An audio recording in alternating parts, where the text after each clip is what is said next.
সরকারি চাকরি নিয়োগে কোটা পদ্ধতি সরকারি নীতি নির্ধারণী বিষয়ে উল্লেখ করে জাতীয় সংসদে আইন পাশের মাধ্যমে কোটা সংস্কার সমস্যার সমাধান করার আহ্বান জানিয়েছেন আন্দোলনরত শিক্ষার্থীরা। দেশের কয়েকটি জেলায় আন্দোলনরত শিক্ষার্থীদের সাথে পুলিশের সংঘর্ষে পুলিশ ও শিক্ষার্থী সহ কমপক্ষে ২০ জন আহত হয়েছেন।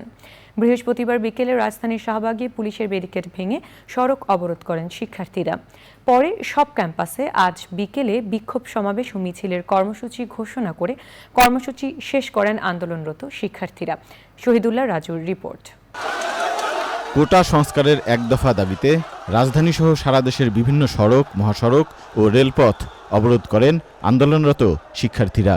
বিকেলে রাজধানীর শাহবাগ চত্বরে পুলিশের ব্যারিকেড ভেঙে সড়কের দখল নেন তারা। দুপুরে বৃষ্টির মধ্যেই ঢাকা বিশ্ববিদ্যালয়ের কেন্দ্রীয় গ্রন্থাগারের সামনে জড়ো হতে থাকেন শিক্ষার্থীরা। বিকেল ৪টার দিকে কয়েক হাজার শিক্ষার্থী বিক্ষোভ মিছিল নিয়ে ঢাকা বিশ্ববিদ্যালয় প্রদক্ষিণ করেন। পরে মিছিলটি শাহবাগ মোড়ে এসে পুলিশের বাধা অতিক্রম করে। এক পর্যায়ে আন্দোলনকারীরা বাংলা মোটর পর্যন্ত পুলিশকে হটিয়ে দেয়। পুলিশ সে সময় নমনীয় ছিল। বিকেল ৫টার দিকে ঢাকা বিশ্ববিদ্যালয়ের শিক্ষার্থীদের আন্দোলনের কেন্দ্রস্থল শাহবাগে অবস্থান নেয়। পরে সব পয়েন্ট থেকে শিক্ষার্থীরা শাহবাগ চত্বরে এসে অবস্থান নেন।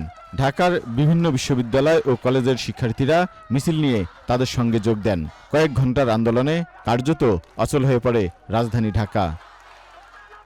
শিক্ষার্থীদের দাবি, সরকারি চাকরিতে কোটা পদ্ধতি বৈষম্যমূলক। পুরো বাংলাদেশ অচল হয়ে যাবে, কারণ সাধারণ জনগণ আমাদের সাথে আছে। তো গুটি কয়েক মানুষের এই অযৌক্তিক কথা দ্বারা আমাদের এই যৌক্তিক আন্দোলন থেমে থাকবে না। রাত 8:30টায় আন্দোলনকারী শিক্ষার্থীরা তাদের দাবি ও পরবর্তী কর্মসূচি ঘোষণা করেন। বাংলাদেশের ছাত্র সমাজের কাছে, বাংলাদেশের ছাত্র সমাজের থেকে আমাদের একটাই দাবি, আমাদের আইনসভাতে কোটার যৌক্তিক সংস্কার করে বাংলাদেশ থেকে কোটা সমস্যাকে চিরদিনের জন্য দাফন করতে হবে। জরুরি অধিবেশন ডেকে সংসদে এই আইন পাশ করতে হবে, তার আগ পর্যন্ত আমরা রাজপথে থাকব। এই এক দফা দাবি সহ সারা দেশে যে হামলা করা হয়েছে, বাধা দেওয়া হয়েছে এবং যারা বাধা দিয়েছে তাদের বিচারের দাবিতে বিকাল ৪টায় সারা দেশের সকল ক্যাম্পাসে বিক্ষোভ মিছিল সমাবেশ অনুষ্ঠিত।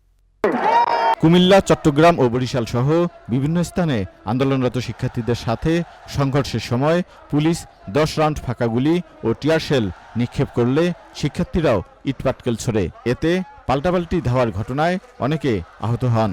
সিলেট এবং সুনামগঞ্জে লাঠিচার্জ করা হয়েছে, শাহজালাল বিজ্ঞান ও প্রযুক্তি বিশ্ববিদ্যালয়ে লাঠিচার্জ করা হয়েছে, চট্টগ্রাম বিশ্ববিদ্যালয় নারী শিক্ষার্থীদের উপর নারী পুলিশ দিয়ে হামলা করা হয়েছে। সবচেয়ে দুঃখজনক, কুমিল্লা বিশ্ববিদ্যালয়ে পুলিশ গুলি বর্ষণ করেছে। শেরেবাংলা কৃষি বিশ্ববিদ্যালয়ে লাঠিচার্জ করা হয়েছে। কোনো রাজনৈতিক দলের সাথে সম্পৃক্ততা নেই দাবি করে আন্দোলনরত শিক্ষার্থীরা বলেন, দাবি আদায় না হওয়া পর্যন্ত তাদের আন্দোলন চলবে। Shahidullah Raju, channel I, Dhaka. এখন জন্ম সনদ দিয়ে খোলো বিকাশ স্টুডেন্ট অ্যাকাউন্ট। নিজের বিকাশ নিজে কর।